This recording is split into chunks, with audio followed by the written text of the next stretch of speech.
Ladies, welcome to this video. Coach Jerry here. I'm going live today in this amazing Saturday. We have an amazing, crazy weather this summer here in Switzerland. It's probably one of the hottest summer as far as being still June. Hopefully, it's gonna be July and August the same. I do love hot weather when it's not humid, so that's actually pretty good. Today we're talking about a kicker. We're talking about a kicker, which is basically like how can you lose weight but keep it off as well? How can you avoid regaining the weight? Okay, because there is usually two scenarios: people lose weight but they don't keep it off, and slowly they regain it, or they lose weight but they will regain it really fast.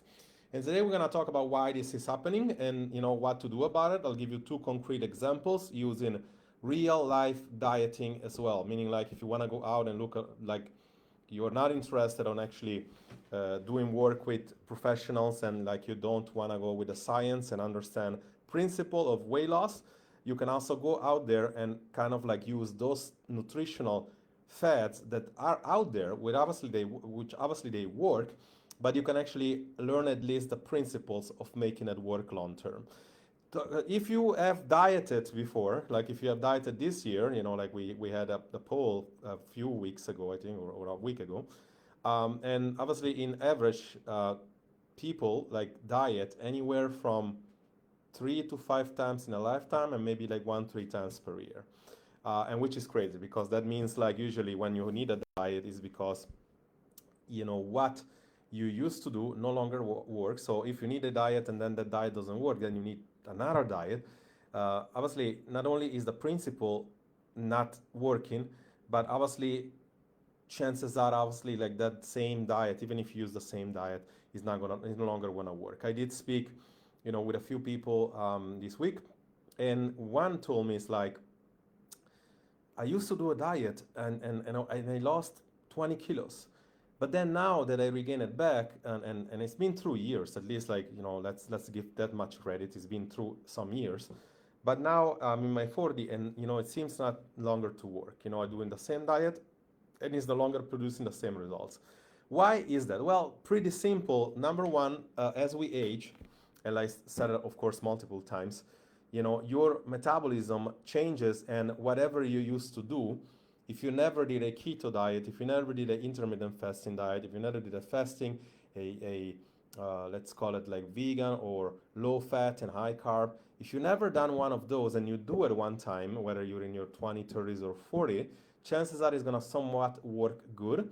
And then the second time around you do it, it's gonna be producing less results, even if you did exactly the same things, because simply put, the metabolism is shifting, but your body has memories as well as dieting, right? Like the same thing, like when we have ladies that have been pregnant. When you're pregnant once, you can recover almost the whole physique.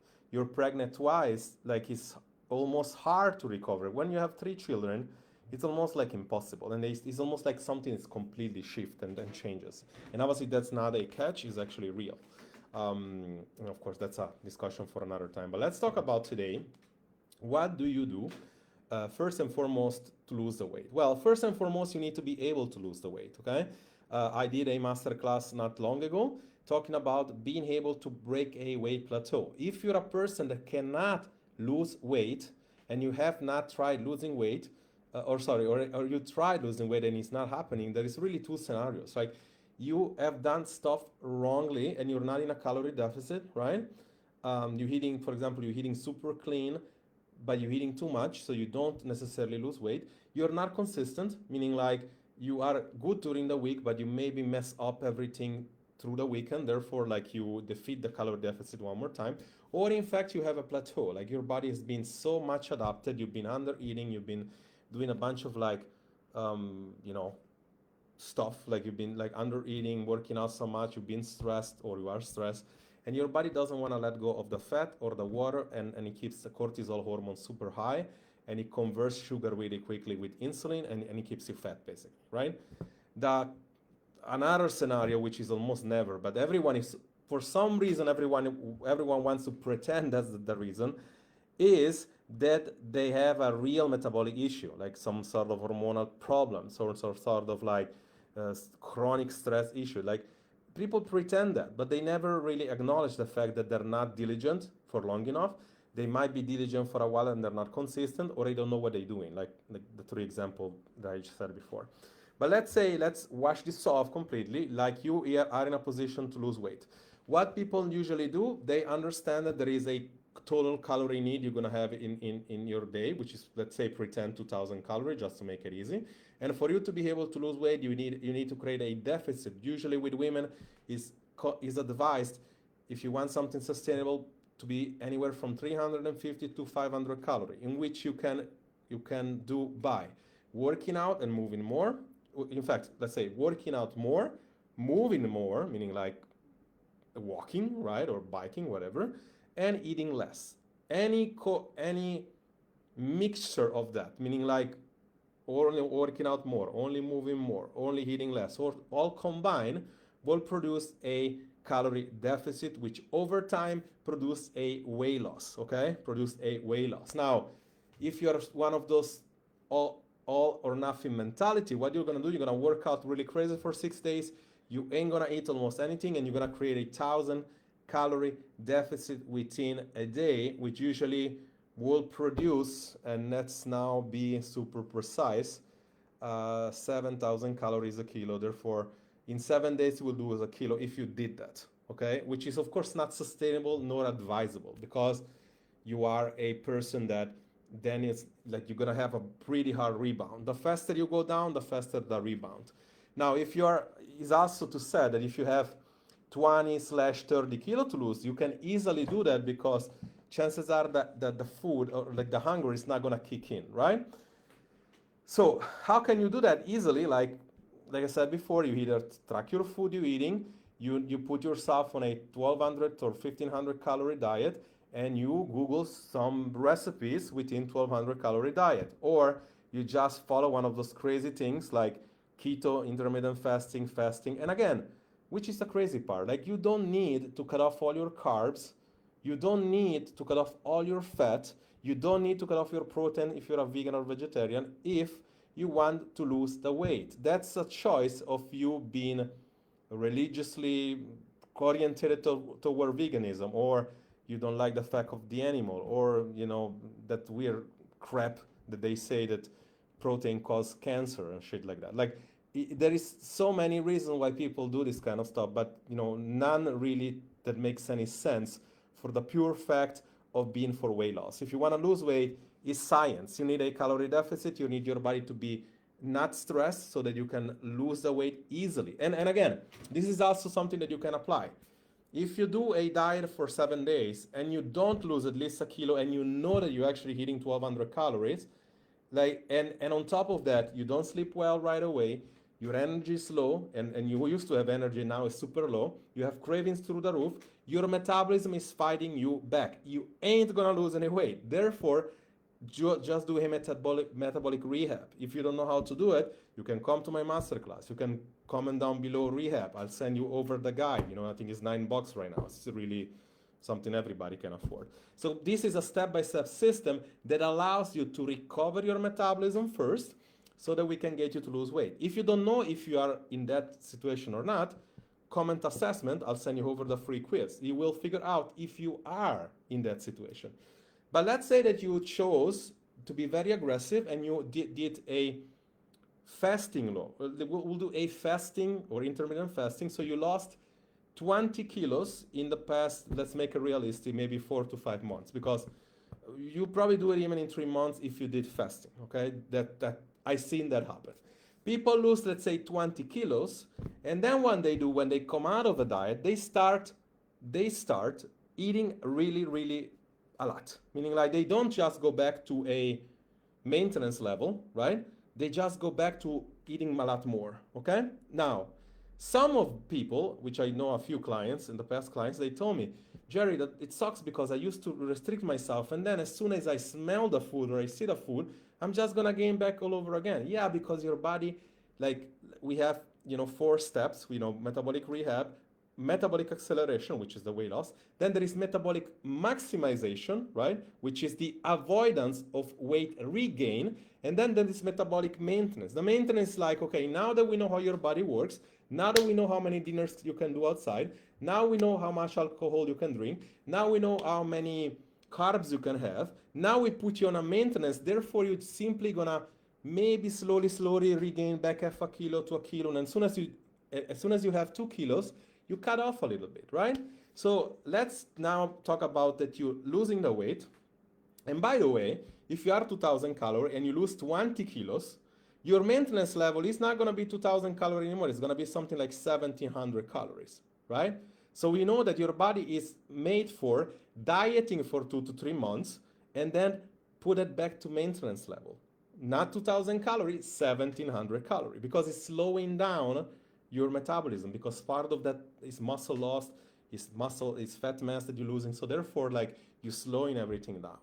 Now that you know that you have lost 20 kilos, what most people do, they just go back and eat regularly. They don't even know they're supposed to consume 17 or 2000 calories, just eat whatever they want. And as soon as the first day comes around, they gain back 5 kilos and they say, fuck this shit, I'm not gonna do it anymore. I'm just gonna eat again and I'm gonna start on Monday. And by next Monday you gain back 10 kilo probably instead of 20, but they don't understand that 5 kilo, first and foremost, is not fat. It's just probably some water retention, okay? Some water, so like technically in the scale that you watch the weight coming back, but it's not really important, okay? But how can you avoid that? Well, you must use some sort of, number one, some sort of common sense, right? Because if you lost 20 kilos, chances are is not only by fasting, you probably also walked. So you maybe want to keep the walking all over, but you somehow want to come out from the fasting. There is no magical or bad food that as soon as you eat it again is going to make you get 5 kilos. Even if it's a pizza or a tiramisu or super clean broccoli, chicken, and rice. Like you're gonna regain back because your body is not used to consume any more food, is not used to eat so many carbs or whatever. So there is 2 ways you can actually be smart enough and actually make this work. Well, you keep walking, for example, if you walked, and then you come back and you use one, like there is this popular thing going on, OMAD, or 1 meal a day, right? You just basically go from a fasting to 1 meal a day. And obviously you probably gonna make this meal at the most 1200 calories. So from maybe like 500 calorie, just a few things from the fasting or even dry fasting, to 1200 calorie. You're not even gonna focus on the scale because the scale is gonna reflect 5 kilo more. The day after, you're gonna probably do another fasting day. The day after that, you're gonna do 1 meal a day, and you do that probably for a week, and you're gonna reassess how much weight you gain, right? And after that, you probably slowly gonna put that 1 meal a day, you're gonna make it like intermittent fasting, maybe 2 meals a day or whatever. Like you're gonna play around according to your time, your schedule, your likiness, and whatever. That's one example. The other example is somebody that lost somehow, let's say you lost aggressively or mild aggressively, you lost 10 kilos, right? That's usually a problem because when you lose 10 kilo, as you go on, you regain some weight, or if you even losing only 5 kilos, it's so slow the progress that you don't feel motivated. What do you do to avoid regaining the weight? Let's say whatever you use, right? You cut your calorie, you counted, 1,000 calories less every day, okay, whatever, right? How can you control back? How can you put back those food that you like, right? Well, simply put, on a day-to-day basis, you might want to skip 1 meal at your choice, or you might want to use the fact that you are, the issue is really going to be hunger, right? And you say, I want to put back some of the food I like. I like a pizza. What do I do, Jerry? Well, you just go on my guides up there and you look for my pizza, like the way that I made the pizza with high volume, low calorie, high dense volume food. The pizza yields 700 calories versus a normal pizza is like 2000 calories. This is how you reintroduce, recipe that you like, that makes sense, that doesn't make you feel like you're on a diet. Okay? You don't want to feel like you are on a diet. And the other one is like you also want to include high volume foods, starches mostly as well, like fruit, vegetable, and starches. Meaning like instead of, if you need something crunchy, salty, you're going to get some popcorn instead of chips. You're going to get real fruit instead of juices. Like a lot of dumbass people, like they just juice stuff and like they do detoxes and crap. Is like there's nothing to detox from your body. Like if you need a detox, there is not gonna be any food that is gonna detox you. Like there is probably other buffer stuff that you might need to do according to your minerals, according to your missing supplements. I mean, there is also other stuff you need to do, not with food. Like your body has buffers. Like if there is an actual problem in your body, in your organs, eating, drinking smoothie the whole day is not going to make any difference. I'm letting you to know that right now. What you need to do instead, get the fibers, get the watermelons, like the grapes, all the family of berry, blackberry, blueberry, raspberry. That's had lower sugar and lower calorie than another one. He has that freshness and that fullness that is gonna make you full. Pop cereal, like rather than just cereals or simple hot meals, pop cereal or porridge. Hot meals is actually good when you make it as a porridge, like it's super, it's very heavy. It's not gonna make you feel full, and you're not really eating a lot of calories, right? Pancakes, like you can cook some pancakes and high protein pancakes if you want, or there are so many options. You just need to use some common sense. Like you don't just gonna go from doing a diet to eat like before. That doesn't work ever, and that's frustrating too, because if you're not eating a lot before and then you do a diet and you're restricted and then you're eating normally like before, you're gonna gain weight, because your before isn't the same like the before from before, meaning like your maintenance level before isn't the same as right now. And if you hit the same exact thing, you're not gonna lose weight. This is why when they tell me like whatever I used to do before, it doesn't work anymore. Well, you lost muscle, you're probably not working out like before, you're older, like you probably gain some more weight, less metabolic flexibility and shit like that. So I hope this helps. Let me know if it helps. Let me know what you want me to talk about. Comment down below your dieting history. What have you tried? If it was successful, that's great. If it wasn't, or if it was partially and now obviously it's not successful anymore, let me know why. Because obviously we can help you out with this. Talk to you soon. Have a fantastic weekend. Coach Jerry here.